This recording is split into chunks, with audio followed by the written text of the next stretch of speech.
All right, I think I'm live. Let me know if you're watching this on YouTube. Put something in the YouTube chat just to let me know you exist and that you can see this. And I'll start going here in just a sec. Yeah, this is cool. So I'm in OBS. So I guess I should assume that this is actually live on YouTube. And so the goal of today is to demo the tech. And for anyone who's here, you can see what my accent software looks like. And you can start to see what an accent analysis is actually like when you become a client.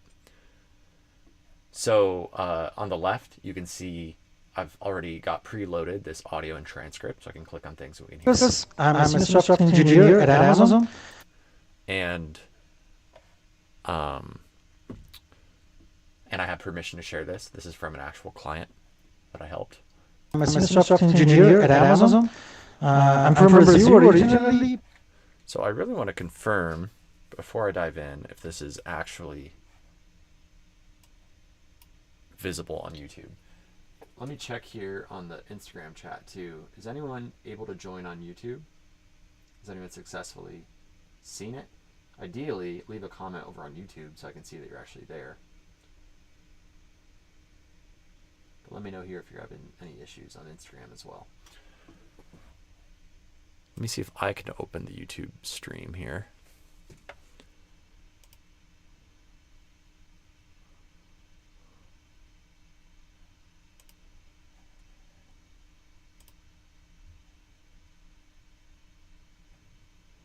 I think it's actually live. Cool.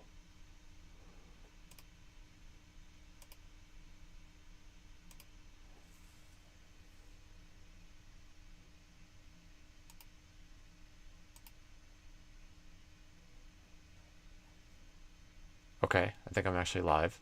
Nice. Okay.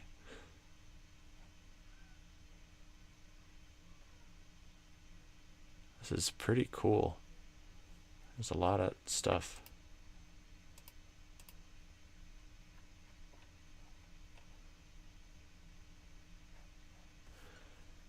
Let's just go to my channel instead. So youtube.com/simpleamericanaccent.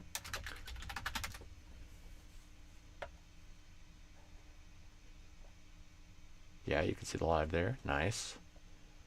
Okay, that's good. So I can link directly to that. Interesting.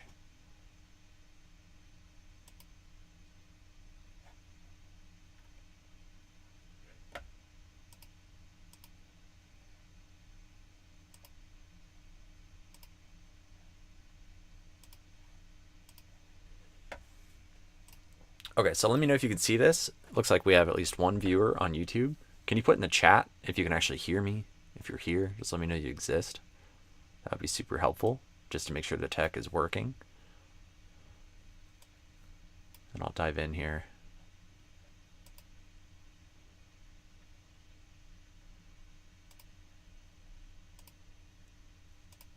I wonder if the viewer is me.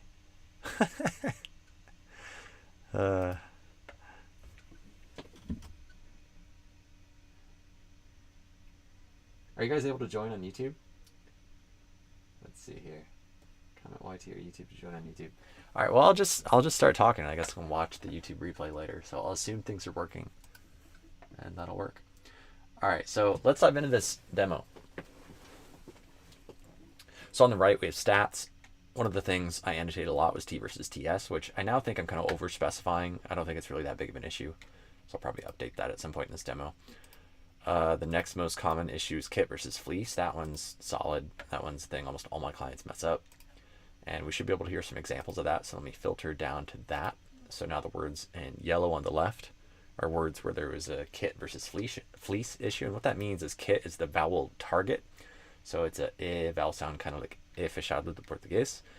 And then what comes after the X here, when we look at kit versus fleece, that's target versus actual, roughly. And so that means that fleece, which is the vowel that makes the E sound. So kit is I and fleece is E. They contain the sound that they're referencing within that word, that code word. So target versus actual, the idea is it was supposed to be a I sound like in kit, but the person instead did more like an E sound like in fleece. And maybe they did all the way towards the E sound in fleece, which would be like a red on a stoplight, Or maybe they kind of halfway in between kit and fleece, and that would be like a yellow on a stoplight. And if they hit kit, perfectly, so to speak, we'd call that a green, aligned with a native speaker target. In reality, targets aren't exactly a point. It's like a fuzzy cloud of sorts. But still, if you're within that fuzzy cloud, it might be green. If you're a little bit outside, it might be yellow. And if you're way outside, it might be red. That's the basic idea. So let's look at some of these examples. I'm from Brazil originally. Let me turn off tooltips for a second. I'm from Brazil originally, but I'm from Brazil. Zil instead of zil. So I'm mixing in the L feedback as well, but if I isolate zil versus zil, so that's the difference I'm focusing on here. Z versus Z. Next one. Mexico City to Mexico City. So these are subtle. They're like a yellow green kind of. So let me find some more obvious ones that are a strong yellow or a red. Frequent meanings with the dated thing works in a geospatial, works in a... That one's more of a strong difference here. Works in a... Instead of in, this person did in. So that's the classic difference here. Let's find some more. With it and see how it fits our business needs. Most of the team are business. Business versus business. The team is versus is. So that's again kind of a yellow, not a huge issue, just a little bit outside. Factoring kind of a light accent instead of a strong accent. Refactoring, ing versus ing. Some of this stuff, like in the ing example, that's not necessarily wrong. I mean, none of this is necessarily wrong. It depends on your target accent, right? And so we're talking about alignment with your target accent, and I'm making the assumption that you're interested in a so-called general American accent or an accent kind of like mine. And you could debate definitions of what that really means. But I'm taking as an assumption that in an ing pattern in a word that we're aiming for a kit vowel instead of a fleece vowel would be one way to think of that. And I think like in California or, there can be certain accents where you might hear more of a E sound in the ing, like ing, king, something like that. Whereas what I believe I tend to do is more of a kit vowel, so more of a ing, king, ring, talking, refactoring, etc. Best coding practices, continuous delivery, continuous deployment, continuous delivery. Delay versus delay. So yeah, that's kit versus fleece. The next most common one would be dark L versus oo. And that shows up in another good handful of words. My name, for example, Will. I'm Lucas. Hi, Will. Will versus will. So it's oo or o versus ol. And what I mean to say is that we're aiming for ol, where the tongue kind of goes back towards the throat. Ol, and the lips stay relaxed, not doing a biquinho, but instead saying more relaxed. And generally, Brazilians mess this up. Instead of doing a ol, they do a o or an oo vowel sound. And again, it depends on your goals. It's not strict right or wrong, but that's the pattern here. So this person kind of did. We'll play it again. Will instead of will. Hi, Will. I'm from Brazil. Same in Brazil. And you'll notice we have a kit vowel followed by a dark L.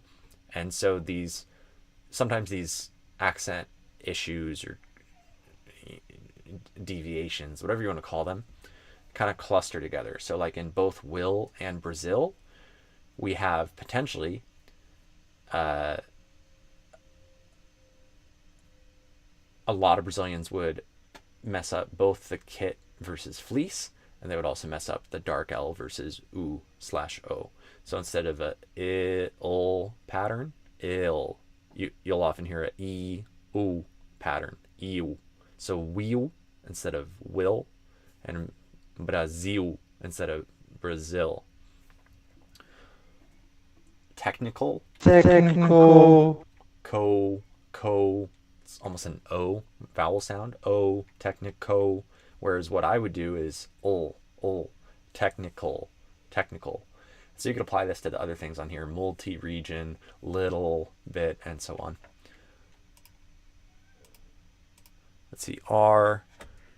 And also, if there is someone else here, I think someone else might be here right now live. If you want, say hi in the chat so I know you're actually here and listening. Up to you. But that would be cool to know that there's someone actually, another human being here live. So if you want to say hi, say hi. Otherwise, no worries. But I'll keep going. So R, the issue I put here is R versus null. And what I mean by null is that it's missing. So the target would be to have this kind of classic American R sound. And the issue would be where that's missed by not doing a sound at all, or somewhere halfway in between, where we get kind of like a half R, a weaker version of an R, where we don't get the tongue fully into the R position that I normally aim for. Hi, awesome. Thanks for commenting. Hello, teacher. Hello. Hey, awesome. Got several people saying hi. Awesome. Great to see you guys here. Hopefully you can hear things. Hopefully this is good. This is my first test live. So hopefully this is helpful, and I plan to do more of these if you guys like it, and hopefully to make these better and better as I figure out the technology and how to make things more valuable for you, because I think we can do some pretty cool stuff.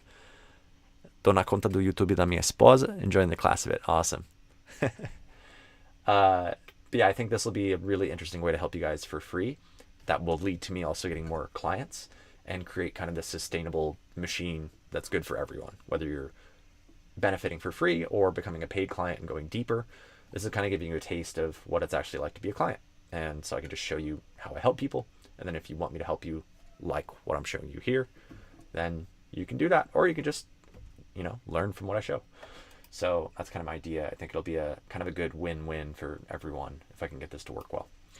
So yeah, R versus null. Let's look at those examples. So when I select that, again, I can select and unselect things.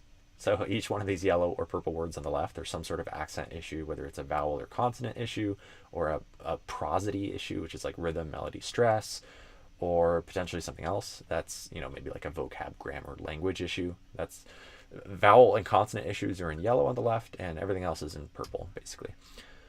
And I just kind of throw the purple stuff under miscellaneous and then separate it. But I can select and unselect stuff to show whatever we want to focus on. So let's look at R versus null. It's the next thing going down the line here. If you missed the beginning of this, I walked through a couple of these issues already and the example words where they showed up. But let's do R versus null now. So R, where it should be an R, but the person kind of deleted the R. So arguably they said senior instead of senior. Let's hear it full speed.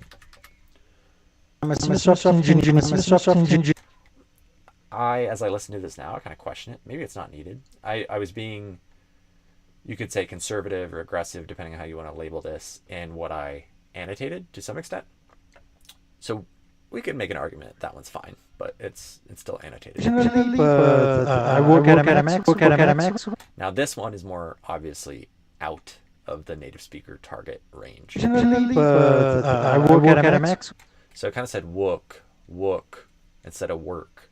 So that R became much weaker or potentially even deleted. And so that's this classic idea of R versus null and the way that I label it.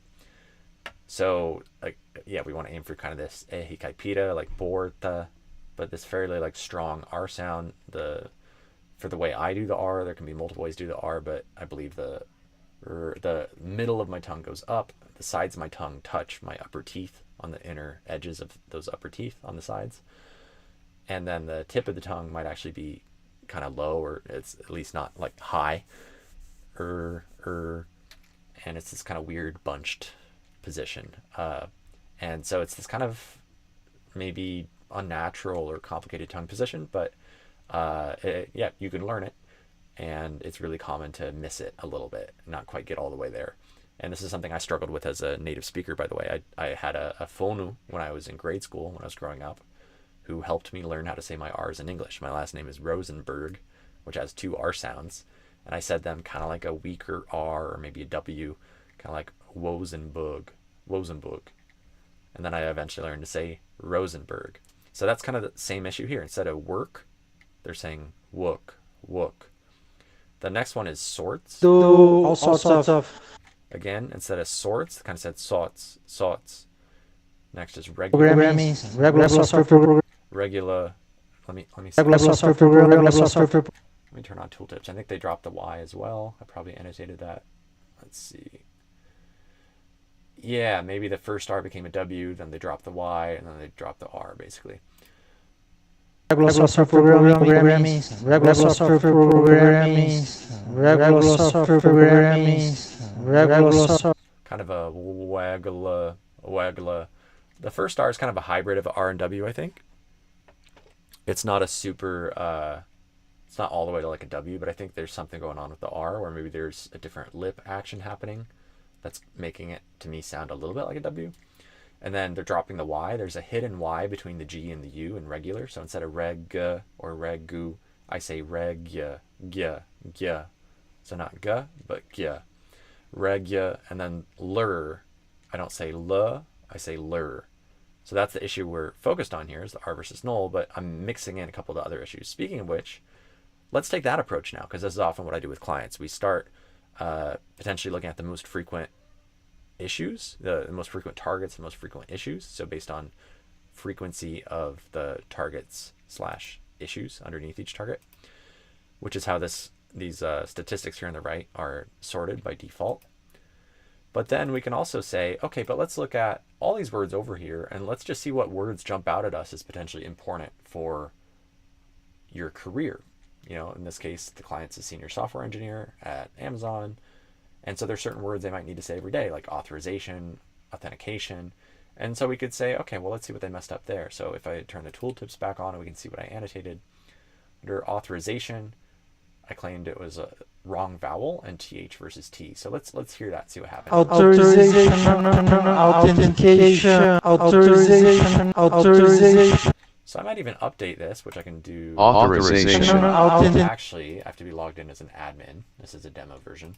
But if I was logged in as an admin, I would update. I would right click and update how this is annotated, because I have a better, more specific way than just saying wrong vowel. Now I could say it was supposed to be a lot vowel, a ah sound, but instead they did more of a. Authorization. Ow. I'd call that like a mouth. So they said like lot versus mouth. So it's supposed to be ah, but they moved kind of towards ow, which makes sense because in Portuguese, if you're thinking kind of Portuguese style and you see the letters A, U in English, it's a common thing for Brazilians to sort of guess at the pronunciation or have this habit on autopilot of saying that like ow, like laundry, launch, etc. But it's generally not that. It's often going to be this ah sound. So you have to kind of trick your brain, pretend there's no U, and just say a ah sound. So authorization instead of authorization. Launch instead of launch. Laundry instead of laundry, and so on. So yeah, authorization. The second issue here that I annotated was TH versus T, which means that for this, what's supposed to be a continuous TH sound, they kind of stopped the sound by accident with too much pressure between their tongue and their upper teeth. Technically their tongue and the alveolar ridge probably. But anyways, their tongue touched something in the upper part of their mouth, whether the teeth or the roof of the mouth, more than it would if I was saying it. They did enough pressure that it stopped the sound momentarily, and then the sound kind of explodes after that stop, which is where you get this sort of T-like sound. As opposed to when I do it, I use a light pressure so that the sound never stops, and you get this continuous sound, like author, whereas they did kind of otter. Let's hear that. Authorization. So they did outer, and I would do author. Authentication. And then authentication. Let's hear that. Authentication. Some pipeline authentication. Some pipeline authorization authentication. So basically the same thing again. I was questioning the stress, if I'd want to annotate the stress differently than I did here. And we could debate that. But for now, I'll just talk about the existing annotations I have here, which is the exact same issue as in authorization. Two issues where the AU floated from ah towards ow, and the TH floated from th towards t. So became basically a T sound. Let me know if this makes sense. I see in the chat, hello, do you offer English classes? Not exactly. I focus on accent and pronunciation specifically for Brazilians who already speak English well. So I usually don't help with overall English. I do something that's much more specific.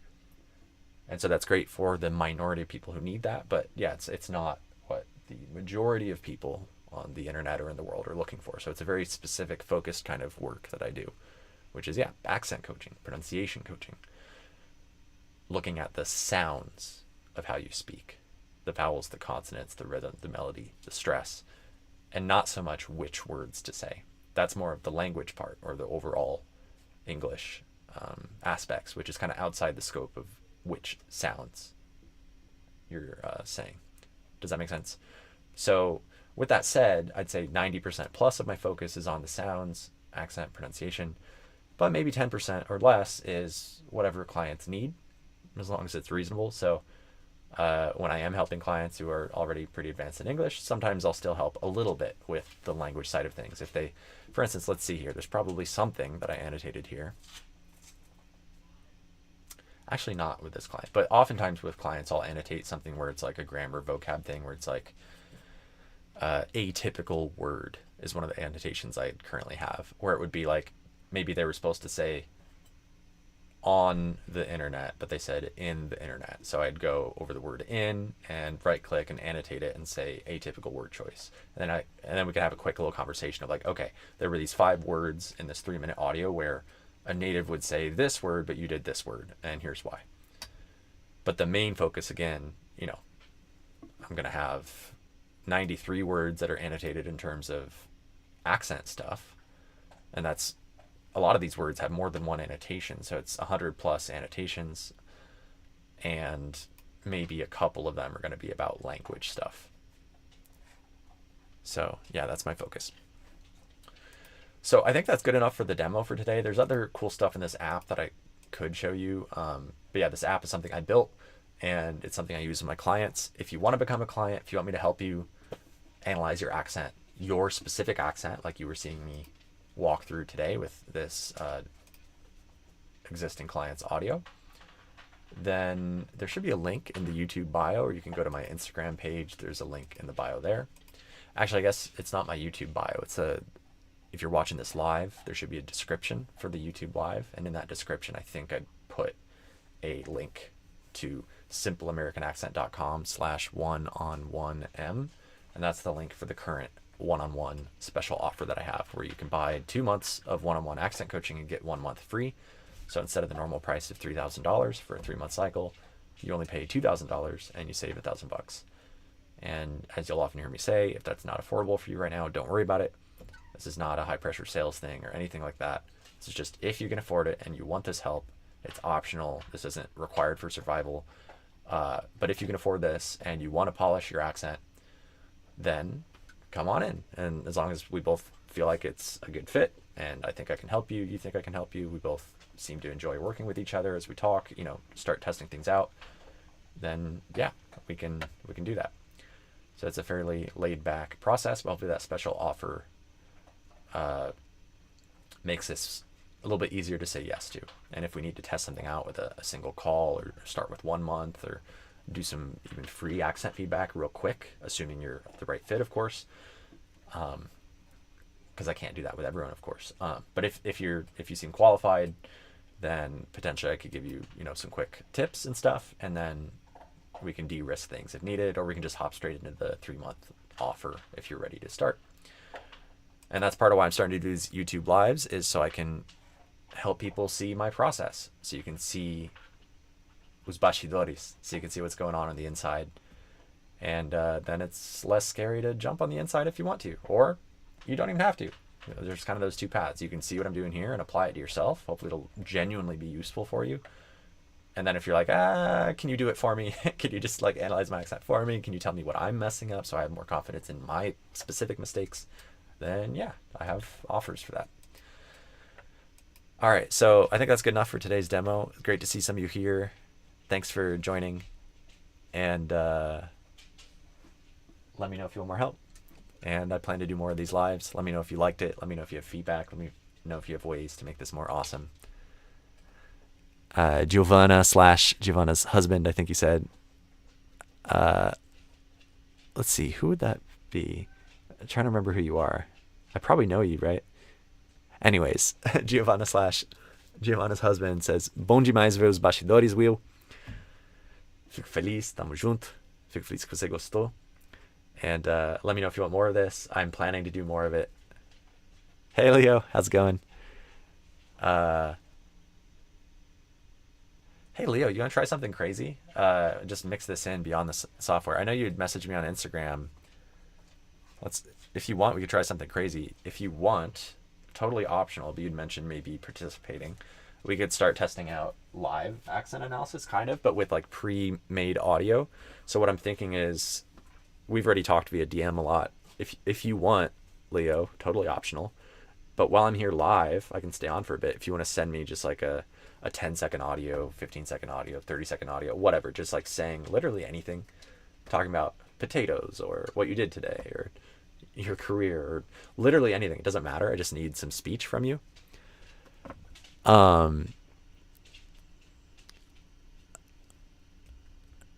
Let's see. You know me. We had a lot of conversations in 2023. Awesome. I'm gonna have to pick up my dog. Just went to the bathroom. We're training our dog. It's a golden retriever puppy, so I have to take a break here in a sec to go pick up some poop. It's pretty smelly. Yeah, I'm gonna have to do that in a minute. But while I'm doing that, Leo, send me a quick audio on Instagram, and then I can try to do a little live analysis one way or the other. I may not put it in my software. Rodrigo. Remind me your last name, Rodrigo. Because, yeah, for sure, like, it's like tip of my tongue. I'm just not associating you, like, through your wife's name yet, if that makes sense. But that's awesome. I'm glad you're here. Just help me put a name to the face or whatever the concept is. Or message me on Instagram if you don't want to like expose yourself too much publicly or something. Up to you. Let me clean up after my dog. Leo, send me a message. Oh, nice. Rodrigo Moreira de Matos. Good to see you again. Kiki, want to say hi, Kiki? Me? I don't know if you can. Yeah, kind of. I have a background filter on. Kicks. No. Okay, I'll be right back. I'm gonna pick up after. But yeah, send me audio, Leo, and I'll check it here in a sec.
Oh,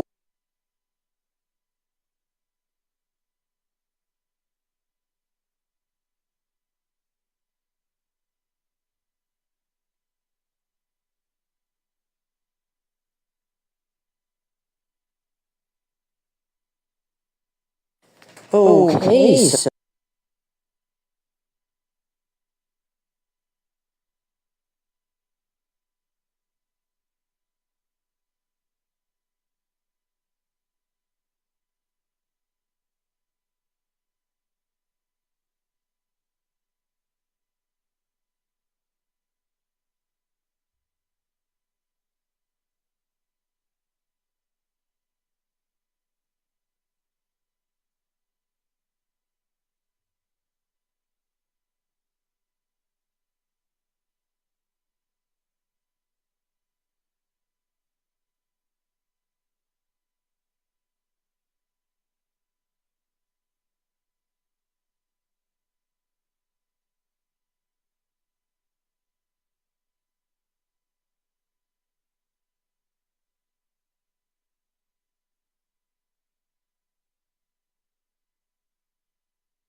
okay, so I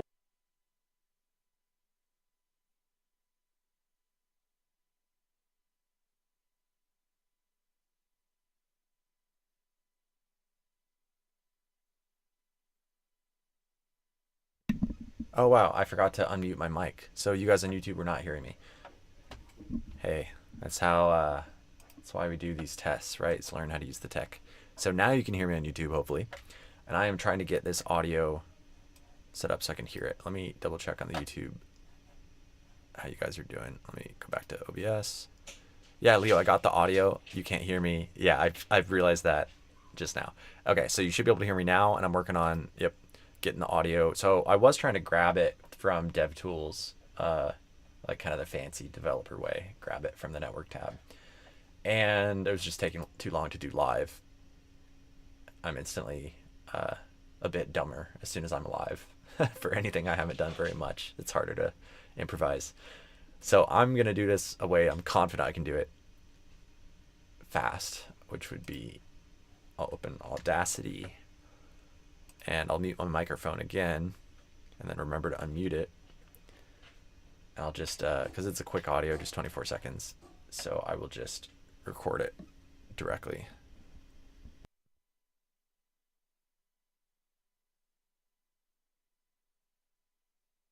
Okay, so I don't know much what I'm going to talk about, but I'm an English teacher. My name is Leonardo. I'm Brazil. I really like your content. I've been following you for a couple of years since you were like, I don't know, very small account with like 10,000 followers. And that's pretty much it. I know I'm going to be analyzed. I'm a little bit nervous because I don't know exactly what mistakes I'm making, but I'm really interested in checking your feedback. Awesome. So you should be able to hear me again. I could analyze this different ways. I could put it in my software. That's kind of a time intensive thing right now because I've automated a lot of it. I'd transcribe it and then grab the transcription and then edit the transcription if needed and then put it in my software, create some links in the background for the audio file and the transcript, and then go into my software and manually add annotations. And so let me not do that all live for now. Hopefully I can do that in a future live as I improve that process. Okay. But instead, I'm going to talk about what I'm an English teacher. My name is Leonardo. I'm Brazil. I really like. Okay, it's okay. I should have restarted my. Let me restart now. I'm restarting this in case you can't see. Sometimes when I start recording on Audacity, the way I have my audio set up, it starts to have kind of a bug and I have to restart it. And I just forgot to do that this time. So, let me see. I think I can close Instagram now, for now. Come back to OBS so I can see the chat. There's some kind of echo. Let me know if the echo went away. I think because I reset my audio software, it should be fine now. But that often happens when I open Audacity, and then sometimes I forget to reset it. So let me know if it improved, and if you ever hear that again, if it starts sounding robotic or like an echo, just let me know and I'll reset my audio. Okay, so let's dive in. Some of the things that popped out at me already was English teacher, the stress. But I'm an English teacher. So you stress teacher more than the word English. I would do the opposite. Usually I would stress English more than teacher. I'm an English teacher. So instead of I'm an English teacher, I'm an English teacher. Another thing towards the end I heard was what. It's actually not in your mic, but in Audacity. Oh, yeah. So when I play Audacity, it sounds bad. I assume that's what you're saying. I wonder... I'll have to troubleshoot that. So we may just have some audio issues for today. Is it tolerable or is it terrible? Is it okay? Like, let me play another part of the audio and let me know if it's something you can tolerate. Yeah, let me play the audio again and we'll see if it's tolerable. Followers, and that's pretty much it. I know I'm on the analyze, so I'm a little bit... Is it really bad? It probably is. So I'll have to figure that out, and I don't know if I'll figure it out today. Neither. Yeah, it's a bummer. Well, we'll work through it. It's okay. Okay, so I'll play the audio for reference, and I'll try to imitate you as well. It was happening in my software too. Yeah, it's any system audio. So I think the mic audio is fine, but anytime I'm playing audio from my system, from my computer, whether that's from my app or from Audacity or any computer app, any audio that's originating from the computer rather than from the mic, I think there's going to be that issue right now. And I'll have to troubleshoot that. It might be in my OBS settings. It might be in my audio router thingy settings. I don't know. I'll have to troubleshoot that more. So hopefully in future lives that can be better. But yeah, we'll work around it. So a little bit nervous because I don't know exactly what mistakes I'm... So you said what, and I call that luck versus lock or strut versus lot. So in what, I do a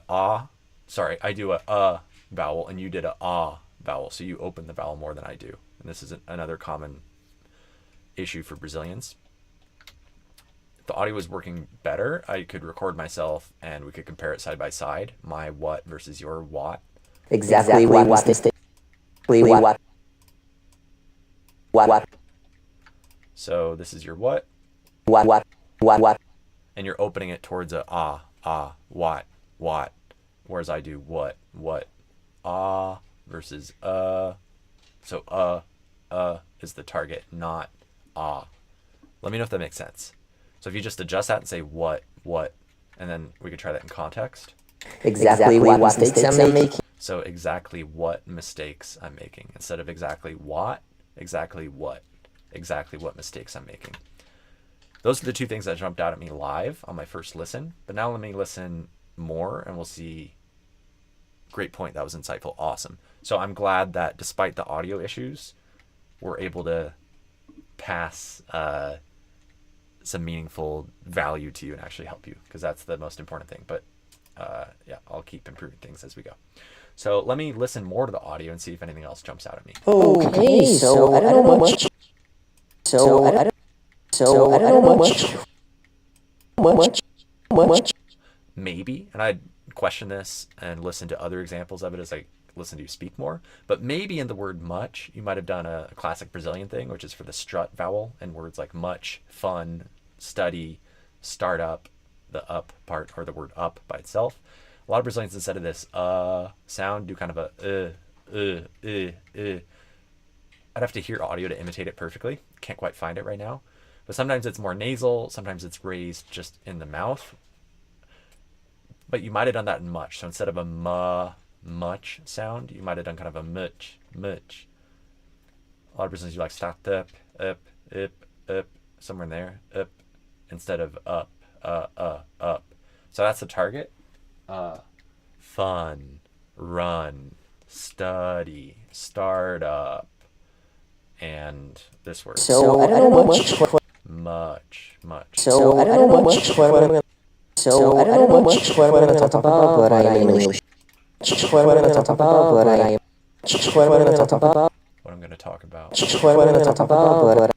What I'm going to talk about. What I'm going to talk about, but I am. I feel like there's something with prosody there, rhythm, melody, stress, and I'm not sure what it is. This is still, compared to vowels and consonants, I think I'm fairly strong on vowels and consonants, my ability to give feedback. I think for some prosody stuff, especially melody or intonation, whatever you want to call it, or rhythm as well. I think that that is a weaker point of mine, where I might feel something is off, but to go from general, like something is different, to something specific where I can say it is exactly this and not this, I'm a lot better at doing that with consonants than I am with rhythm and melody still. But I think maybe there's something with rhythm and melody that is a little bit different here than what I would expect or what I would normally do. And I could be wrong, because again, this is an area I'm learning about. So we can be accent detectives together. Even if I don't have a firm conclusion for you, we can explore this as an open question. So I don't know much. So I don't know much what I'm going to talk about, but So I think it's in this phrase that I wanted to focus on for rhythm and melody. what I'm going to talk about. What I'm going to talk about. I think it's towards the end of the phrase, so the last half, not the first half. What am I going to talk about? What am I going to talk about? What I'm going to talk about. What am I going to talk about? And I think part of it, so there's this concept of syllable timing versus stress timing. Or maybe they call it something different. Syllable time, stress time. I don't know. I'm forgetting the exact technical term that's most commonly used. But I know that, or I believe in what I'm aware of so far, that people are sometimes too extreme when they talk about stress timing and syllable timing, and they treat it as if English is stress timed and Portuguese is syllable timed, and that's it. And it's like very black and white. But I think it's messier than that. I think there's variation, and maybe it's a continuum, and different speakers and different moments and different accents can vary along this continuum. And so I don't think it's quite as clean of a separation as a binary as people make it seem. But I do think that it is a useful concept, and we can use that concept here. So I think you're doing kind of an even division of stress across the syllables here. What am I going to talk about? What am I going to talk about? Like da da da da da da da. What I'm gonna talk about. What am I going to talk about? What am I going to talk about? What am I going to talk about? We could look at the melody too, the way it's going kind of up towards the end. I think there's something there as well. What am I going to talk about? Something with the talk about. I have to like sing it and play with it to break that down. But let's set that to the side and focus on the rhythm. What am I going to talk about? So yeah, I think I would put more space, a longer duration on the word talk, more emphasis in the rhythm. Talk would get a longer amount of time than the other syllables. What am I going to talk about? So you did pretty even division, da da da da da da da, what I'm going to talk about. And I think I would say what I'm going to talk about, da da da da da da da. So instead of da da da da da da da, I would do da da da da da da da. Let me know if that makes sense. What I'm going to talk about. What I'm going to talk about. And let me confirm that, because again, this is my hypothesis. I don't want to present things to you with too much confidence.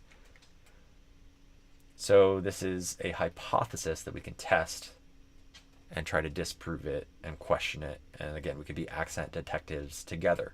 You don't have to blindly accept anything I say, including about vowels and consonants or anything. I think there's way too many people on the internet and in the world in general who say things with too much confidence and are often confidently wrong.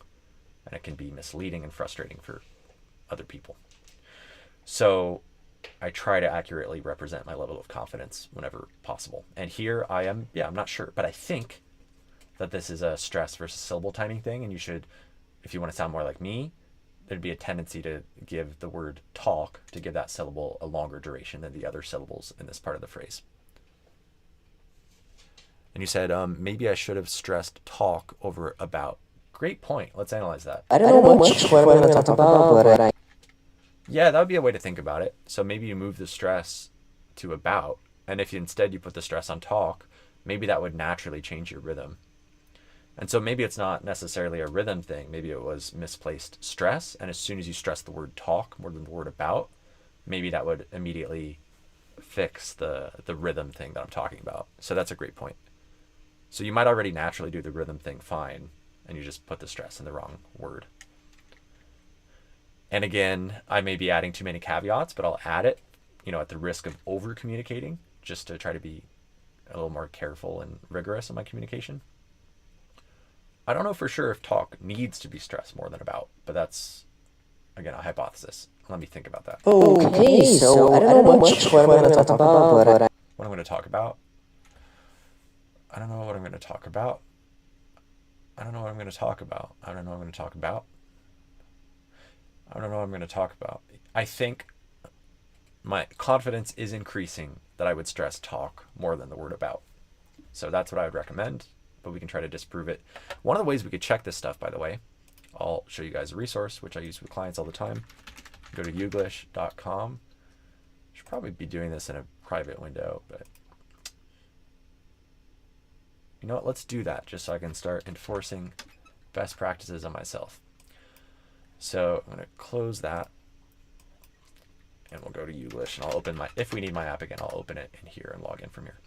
So now in Youglish, we can search talk about with quotation marks so that it gets both of these as a solid chunk. So instead of like about and then the word talk, or talk and then some other words and then the word about, this is going to look for talk followed immediately by the word about, or at least in theory, that's what I believe it should do. And then instead of just hitting enter or say it, because that would search all accents, I'm not going to do that. I'm going to click on US, and that searches just US, supposedly American accent. Jason's videos usually have music in the background, so I sometimes will skip them. Which we've been talking about in the world. So Real sources, municipal waste, what we think of when we talk about garbage. I would think that my interpretation is she stressed talk more than about, similar to what we were just talking about. And I just said that right now as well, talking about. Because I think you will find when we talk about cities, we are talking about... We're talking about... Yeah, I don't know. Stress is always a little bit of a slippery thing. It can be a little bit confusing to me which word is even stressed. It's like one of those illusions sometimes to me where it's like, depending on how you look at it, with what perspective, you can almost convince yourself that stress is one way or then another way. Like you could hear the same thing in multiple ways depending on how you engage with it, how you look at it, how you listen to it. But yeah, I think for now, my placeholder advice here is stress the word talk more than the word about. And that's probably a good way to think about it. Okay, back to Audacity. Let's see what else. English teacher, my name is Leonardo, I'm a Zil. About, I'm an English teacher, my name is Leonardo, I'm a Zil. Teacher, my name is Leonardo, I'm a Zil. It's interesting, from Brazil, I don't think I heard a strong B. It almost sounded like the M kind of took over the B, and I just heard from Brazil. Teacher, my name is Leonardo, I'm a Zil. Like I'm from Brazil. Leonardo, I'm a Zil. Leonardo, I'm a Zil. So I'm not sure how to like diagnose that on a deeper level, other than it sounds like you missed the B. We could try to figure out why that happened, and you might have some insight into that as the speaker, listening to yourself. I'm not sure. So that's interesting. But yeah, I would try to say that B more clearly. I'm a Zil. I really like your content. I really like your content. I really like your content. So really like, I didn't hear the second syllable of really. It sounds like you said real like. I really like your content. I really like your content. Whereas what I would expect is I really like your content. There's a secondary note here, which is, I think I typically do in the word really, I think I usually do a kit vowel, not a fleece vowel. I'm not saying that's a right or wrong thing, because I think if we check Youglish or dictionaries or whatever, we will hear native speakers saying really with a fleece vowel in that first syllable, like a E sound. But if you want to match what I do, and we could check, how other native speakers do it, but if you want to match what I do, I typically do a eh sound for the first syllable of really. So kind of like e fechado, really. And then the second syllable of really has a fleece vowel, a E sound. So E, really, really. And even if I'm emphasizing that first syllable of really, like you did here, like giving the word really some extra emphasis, some extra stress, I think I would still keep that kit vowel as a kit vowel. I don't think I would change it to a fleece. That could happen in some other words, but in this case, I don't think I do that. I think I would keep it as a sound. I really like your content. I really like your content. I think that's what I would say. Really like. I really like. I really like. I really like your content and I've been following you for Bean, you did bean instead of bin, which is a classic thing. It's, again, not inherently wrong. I think Canadians say it that way, probably some other accents, different British accents, or, there's a lot of variation in the world of native and non-native speakers of English. But if you want to sound like me, or a so-called general American accent, kit instead of fleece, instead of e, and the word bin. So it looks like it would be bean, but I say bin, and most of my American friends say bin. That's what I would recommend. your content and I've been following you for your content and I've been following you for. And interestingly, there might be a pattern here. It sounds like you deleted the B, or it was not said very clearly, to my ear at least.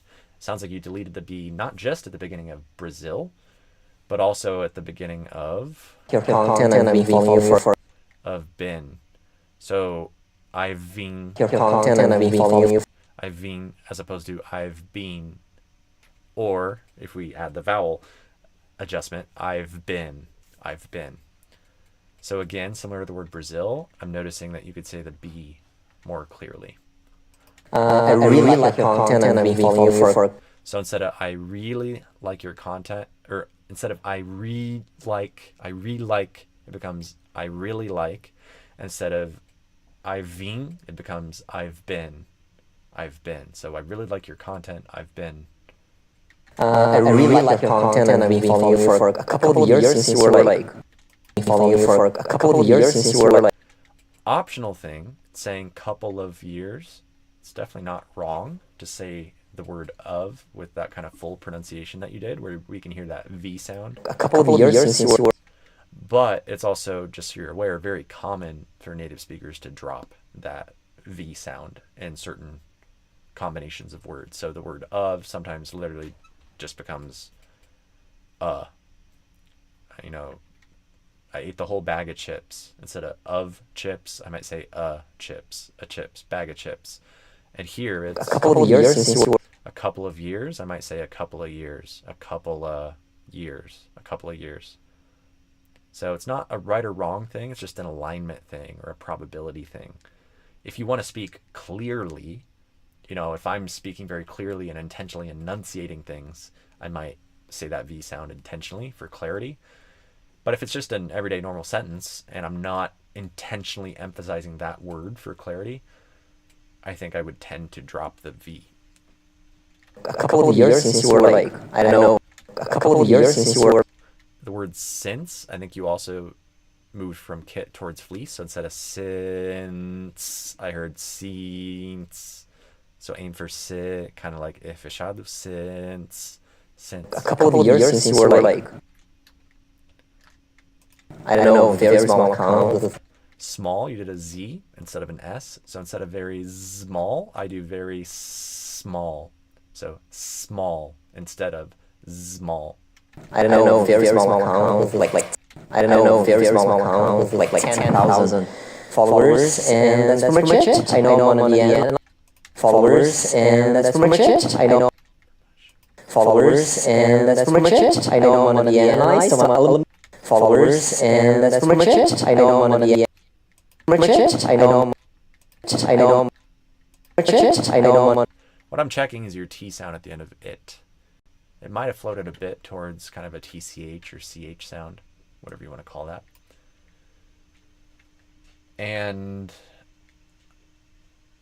it's a question. I'm not sure about that, but it might have, because that's a common pattern, and I think I might be hearing that a little bit. Pretty much it. I know. Yeah, it's not super. It's not like a super clear CH or TCH, but it might have floated a bit towards that. Pretty much it. I know. So I would pay attention if we're looking at stuff, if we're looking at more words that you're saying, to pay special attention to words like to, team, together, today, tomorrow, tonight. All of those T sounds, a lot of Brazilians do kind of a TCH, like instead of to, they often say chu. Instead of together or together, they often say together. Instead of to or today, they often say day. So just be aware of that for your T sounds. And yeah, I don't know. What time is it? I'm gonna have to go pretty soon. Let me check if my wife has messaged me. She's getting off work any minute here. So I will need to go soon, but let me know if this is helpful. Let me know if you want me to do this more often.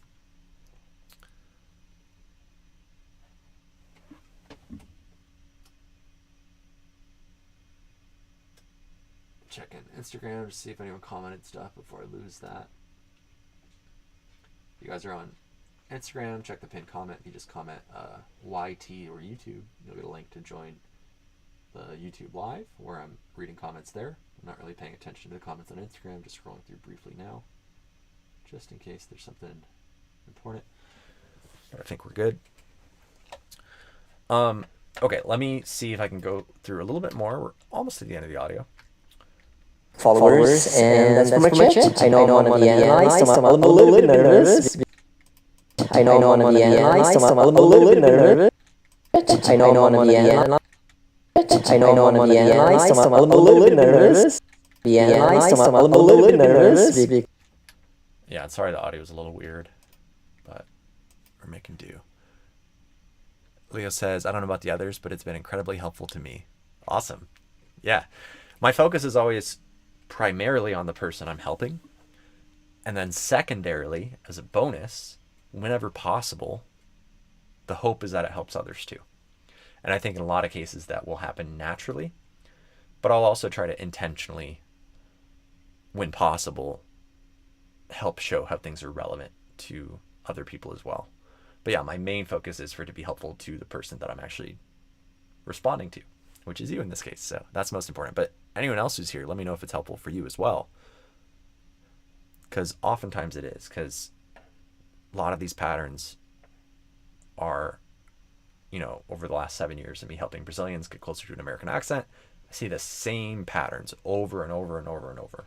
So even though everyone's unique, everyone has different words that are important to them and slightly different, you know, everyone takes a different path or in a different moment in their journey with which exact sounds are the biggest issue in which moment. The main issues on the overall journey from Brazilian accent to American accent, the main issues are pretty much the same, with slight variations depending on like where you're from in Brazil, or if you have challenges with certain sounds in Portuguese as well, then that often those sounds will still be challenging in English. And sometimes that's the area of like a fono instead of just an accent coach like me. There's some crossover there, but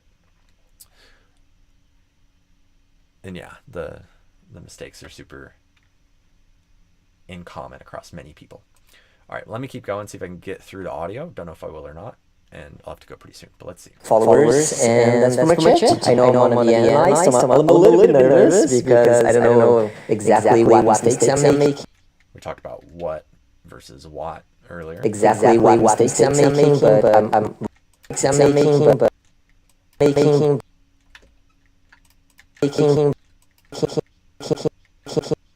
So I think you're doing kind of a ki instead of a ke for the second syllable of making. You might have heard my comment towards the beginning of the live, or maybe you weren't here yet. If you're aiming for like a California accent, or certain accents, I think they do that kind of E sound in an ing pattern. So like talking, seeing, etc., I think. But I believe I usually do more of a kit vowel, so a E, kind of fechado, instead of E. So instead of making, I think I would say making. And the stress goes on the make syllable, not the king. But I'm kind of emphasizing the second syllable to help show you that difference in the vowel sound. So instead of making, I would do making, ing. Not ing, but ing. Making. Mistakes I'm making, but I'm really interested. Really? Same thing from earlier. You can say really if you want, but I would recommend really. Really interested. Really interested. I'd have to interrogate this a bit more here at another moments, but it's likely that in interested you did kind of ing instead of in. So the main thing there is just kit versus fleece again. So instead of a e, aim for a I, in, not interested, but interested. Interested in checking your. Same for the word in here. In checking. In So instead of ing, which is kind of like sing without the S, aim for in, in, kind of like fechado. In checking your feedback. And I think that's good enough for today. Sounds like that was already helpful for you. Thank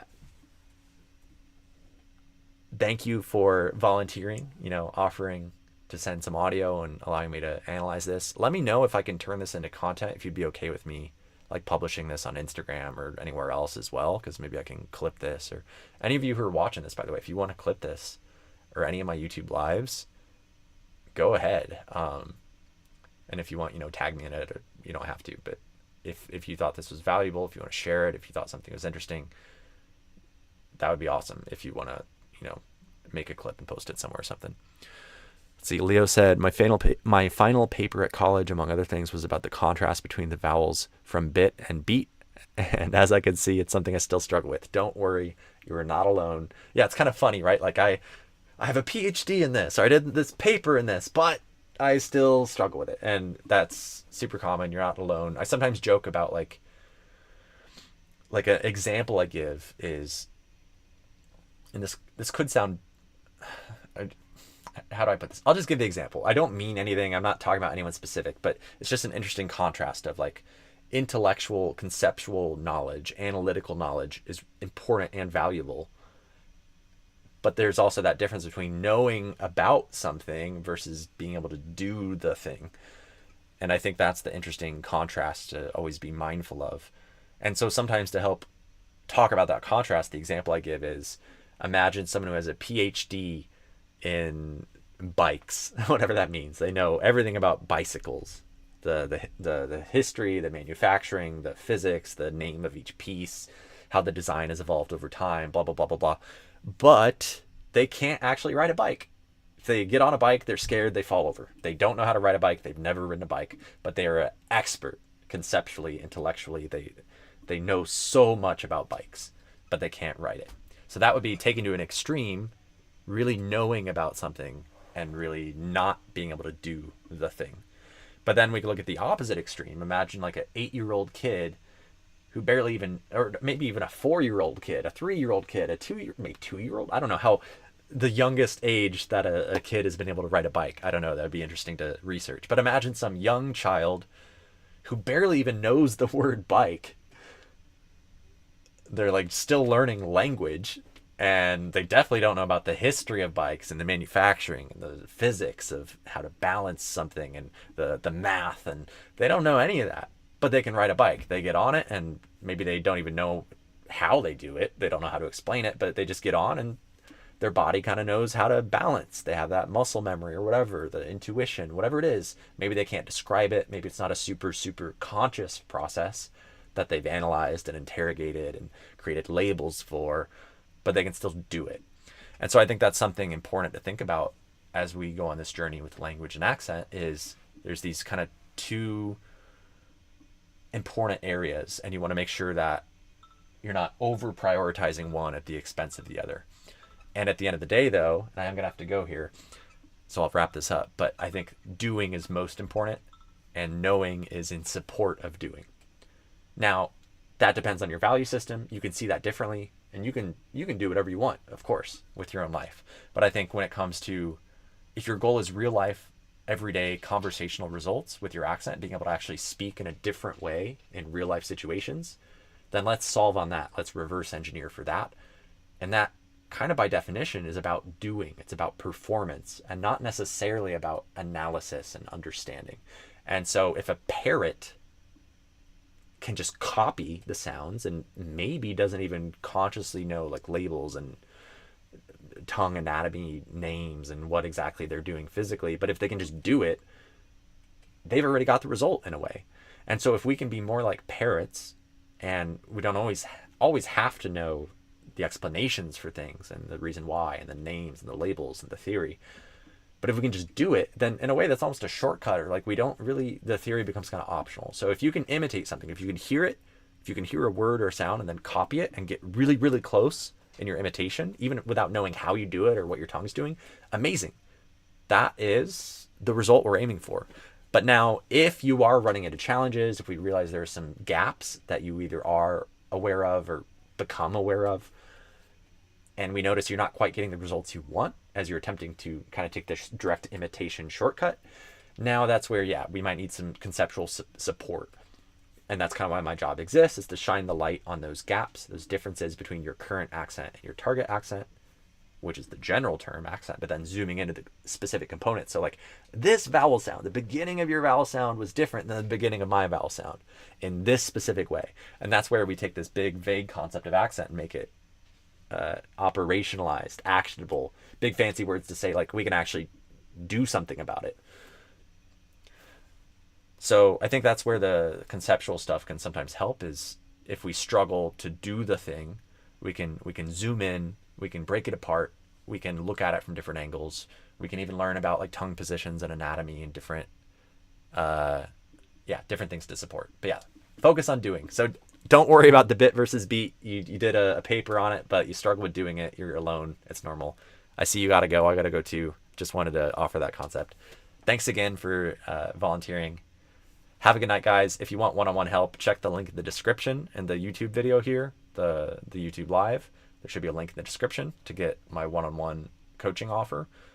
And I have other offers too, but that's the main one I'm focusing people's attention on right now because it's a good deal I want to offer right now. And there's a reason on the page. Or if you're on Instagram, if you're watching this on Instagram, check the link in my bio for that one-on-one offer. All right, guys, I'm going to end the live.